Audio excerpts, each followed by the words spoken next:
Learn English through Stories L1 PDF. Adapted and modified by Kulwant Singh Sandhu. Contents: 365 bedtime stories. January 1 to 8. January 1. Baby New Year. Father Time with a lamp and a scythe. It was midnight on New Year's Eve. The church bells were ringing. The fire siren was blowing. Doors were thrown open as people stepped out onto their porches to shout Happy New Year to each other. Old Father Time, leaning on his scythe and stroking his long white beard, sighed and shook his head as he listened to them. Now, why are they so happy about New Year? I don't understand it. New Year's only a baby, and babies are a lot of trouble, aren't they? Then why do people like them so much? Down the road behind him came the bouncing baby New Year. Hello, Father Time, he called happily as he passed. I'm on my way into the world. Listen to everybody cheer. Isn't it fun? Oh, I'm going to give them the merriest year they ever have had. Goodbye, Father Time. Old Father Time shook his head again, but with a smile this time. Maybe that's why people like babies. What a bundle of fun they are, he said. He watched the baby New Year trotting merrily down the road, singing a rollicking song in time to the cheerful rhythm of the bells. Happy New Year, Father Time said with a smile. Yes, that's what he is, Happy New Year, and look where he's heading. I might have known it. He's making straight for the most cheerful spot in the world. He's going to live on what a jolly street. Well, now there's no doubt about it, no doubt at all. He's going to be a happy, happy New Year. January 2. What a jolly street. Mitten. The name of the street was really Truffle Scudam's Boulevard. Nobody called it that, though, because the street wasn't long. It was very short, and 22 children lived on it. 22, imagine that. Where 22 children live and play and scream and shout and ride their tricycles and toy carts and bikes and play with their dogs and cats and rabbits and turtles and monkeys and parrots. Well, you just can't call a street like that Truffle Scudam's Boulevard, can you? So nobody did. When they came to that block, they always smiled and said, My word, what a jolly street. And pretty soon that was the name of it. What a jolly street. The day after New Year's, all of the 22 children were outside playing. Even little Polly, the Carter baby, was in her baby walker, waving her blue mittens and shouting, Hi, hi, hi at the snowflakes drifting down on her plump red cheeks and little button nose. Her brother Timmy giggled and giggled, watching her. You can't catch snowflakes, Polly Carter, he said.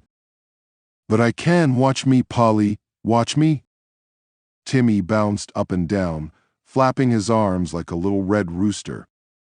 He clapped his mittened hands together on one snowflake after another, but when he peeked, there never was any snowflake there.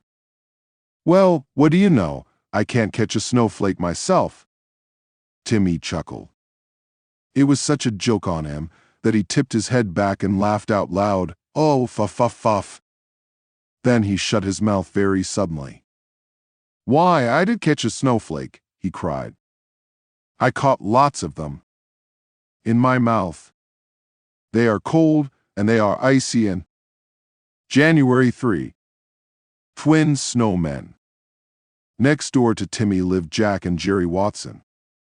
They were twins, and they looked so much alike that sometimes their own sisters couldn't tell them apart. They looked so much alike that sometimes they got very, very tired of it. This morning Jerry decided, I'm going to make a snowman. So am I. Jack shouted. Jerry frowned. Not like mine, you aren't. Of course not. Jack cried. All morning they worked on their snowmen.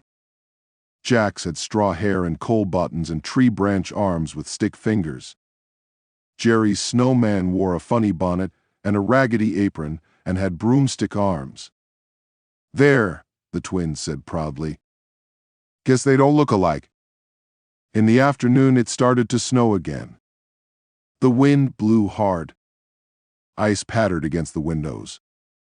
It was such a blowy, snowy storm that Jack and Jerry had to stay inside. Not until almost dark could they peek out again to see their snowmen. "They're still there," Jerry shouted. But look at them," Jack cried. For the snowmen had changed.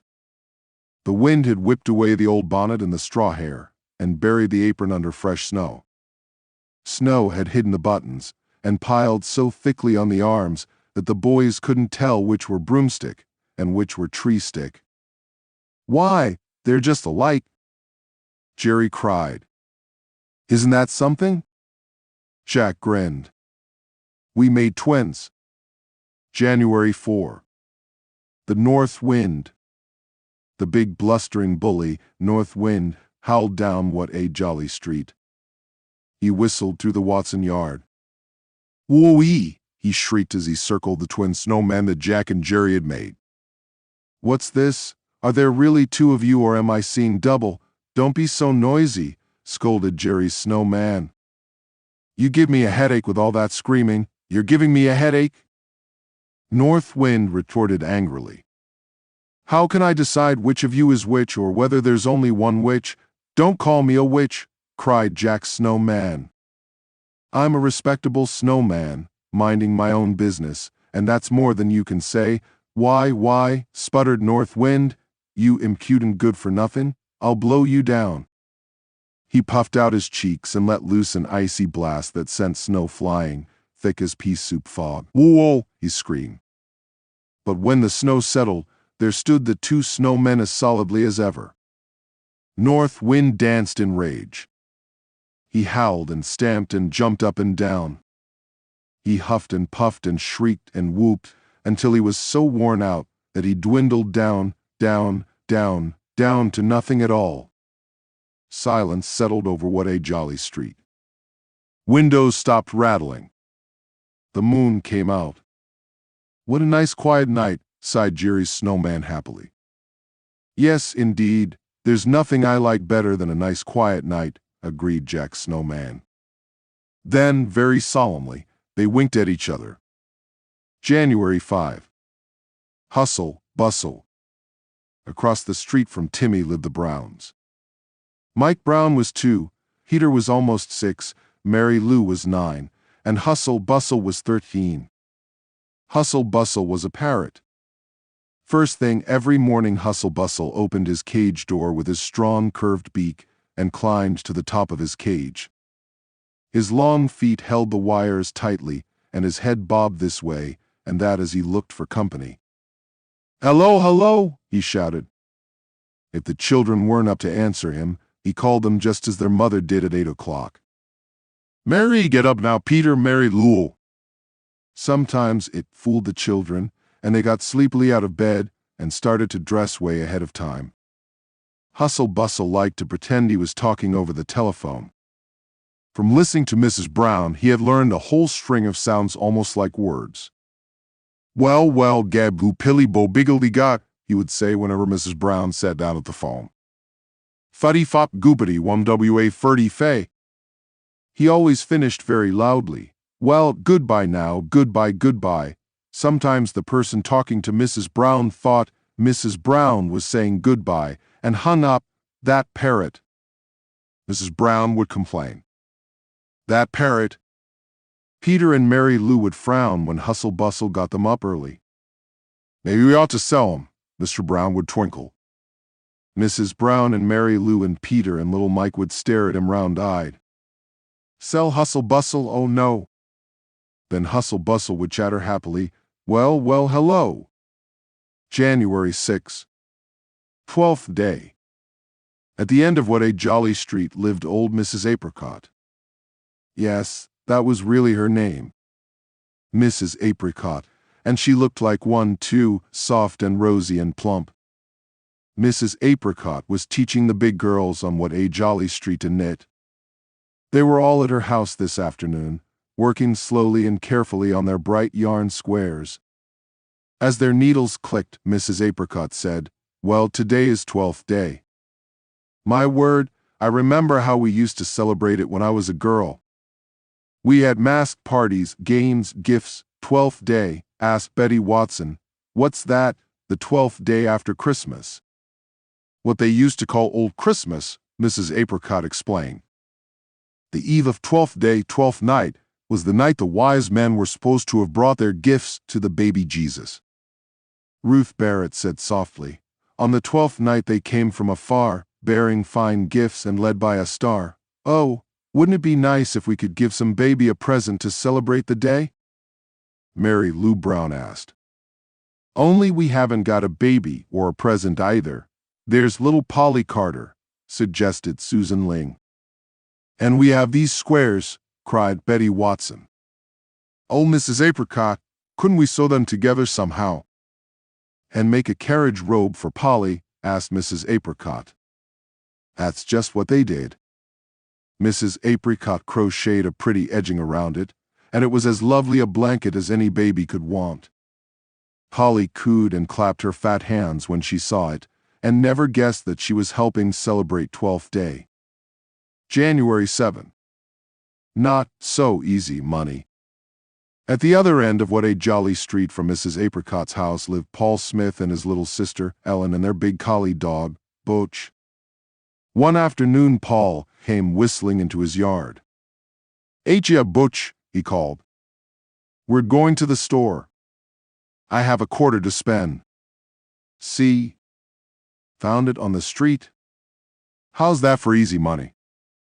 Butch sniffed at the quarter and barked noisily as he raced Paul down the block to Mr. Gay's handy grocery.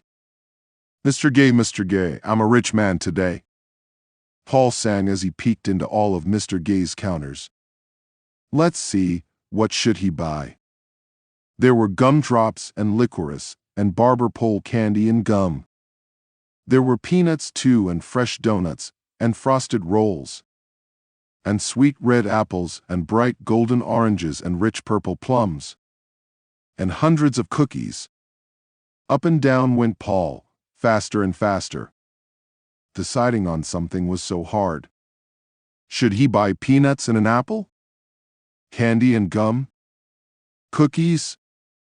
The door opened and little Sally Nolan came in, crying. "Why, Sally, what's the matter?" Mr. Gay asked.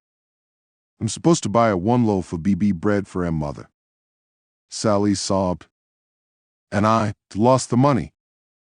Paul looked at Sally. "Was it a quarter?" he asked. Why, yes," wept Sally. "Here," said Paul. He clapped the quarter into Sally's hand.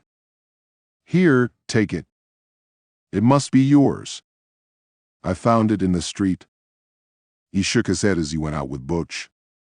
"Boy, and am I glad to get rid of it. I thought it was easy money, Butch, but spending it was too tough for me." January 8. The game of words. Paul and Ted were playing at Bob's house one blizzardy Saturday morning. "I know a game," said Paul, watching Bob's 2 cats wrestle each other lazily on the floor.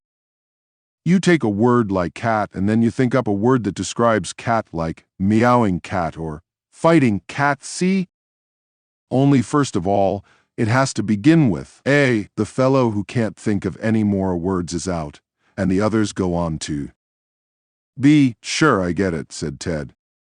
"Alley cat, H cat," cried Paul. Bob thought hard. "Angry cat," he shouted. It was Ted's turn again. He rolled his eyes and scratched his head and scowled until finally he yelled, "A fraidy cat." Bob and Paul shouted with laughter. Okay, agreed Paul. "I guess we'll take that active cat." Bob was still laughing. "I'm out," he said. "You go on to B. Black cat," said Ted promptly. "Big cat," said Paul. "Barn cat, busy cat," cried Ted. "Baby cat." Paul said, "You've got me, I can't think of another one." "I can," shouted Bob. "Easiest one of all, Bob's cat."